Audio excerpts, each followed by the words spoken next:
Eledumare, ọba àdániwáyé, mọ̀rímọ̀rí alámọ̀ tó mọ̀rí ẹ̀dá.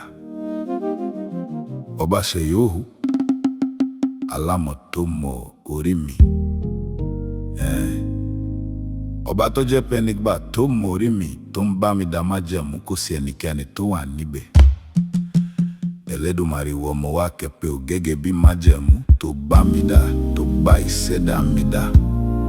Tóní tí ń bá rìn ìrìn mi, tí mi ò bá ti rò tọmọlàkejì níbí, tí mo dúró sí di ọ̀tọ̀, tí mi ò bá yàn ṣàbòsí, tí mi ò bá wọn ṣẹ̀kẹ́, tí mi ò borí ẹnikẹ́ni níbí, tí mi ò ṣàbúrú séèyàn. Olówó máa fi ṣe ìrónilágbára fún mi, pé kí n má lo èdè àdàbí. Ǹjẹ́ ìwọ ni mo wá kẹ́pẹ́ o? Má jẹ́ kórí mi ò gbábọ́dé o, má jẹ́ kí ṣẹ̀dá mi ò gbábọ́dé o. Ìrìn àjò tọmọ ẹ̀dá rìn, tọmọ èèyàn rìn ti gbádà sílé.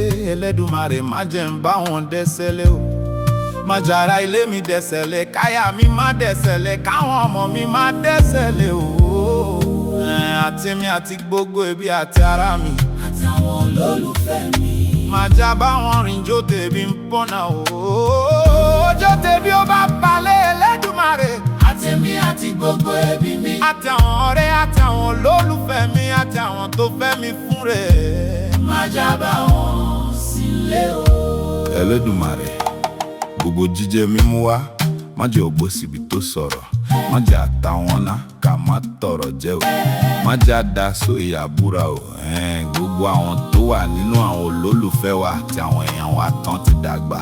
Eledumare, a tún tọrọ ẹ̀mí gígùn fún wọn ní wákàtí owó yìí. Eledumare, jẹ́ ń dàgbà kan dọ̀gójú bẹ́ẹ̀ lò, kan fowó pawú kan fèrè kìjóbi o. Gbogbo bí wọ́n ṣe wá dàgbà tó Eledumare, má jẹ́ ń dàgbà ya, má jẹ́ ń dàgbà òṣì. Má jẹ́ ń finira lólé ayé, má jẹ́ ń finira lọ bá o. Gbogbo àwọn àrídùnnú wọn, ẹ̀sọ́ tó tara wọn jáde, má jọ bá wọn lẹ́kùn o. Àti ẹ̀mí tí mo ń sọ̀rọ̀ iná,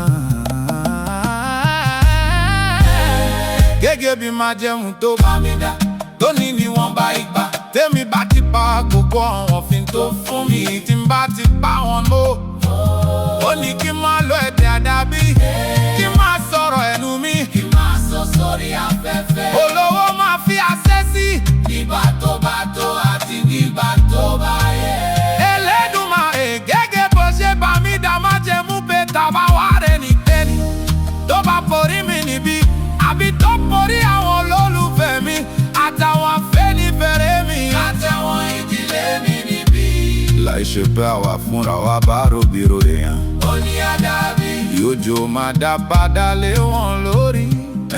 Gbogbo òṣùwọ̀n tí wọ́n bá fi wọ́n fún mi, olówó máa dá padà lé wọn lórí ni wọ́n bá gbà.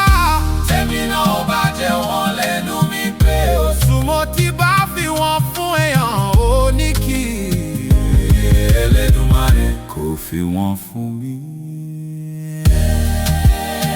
Eledumare, orí ìlérí àti májẹ̀mú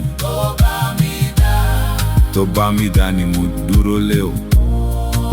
Wàá máa ṣẹ́gun fún ẹ̀mí àti àwọn olólùfẹ́ mi o, àti ẹbí mi, àti ará mi, àti gbogbo àwọn tó fẹ́ wá fún rẹ̀. Kíbi máa ṣẹlẹ̀ nínú ilé ní kankan wa o, kábùrú máa ṣẹlẹ̀ sí wa. Ó torí bẹ́ẹ̀, ó ṣe bẹ́ẹ̀ láṣẹ.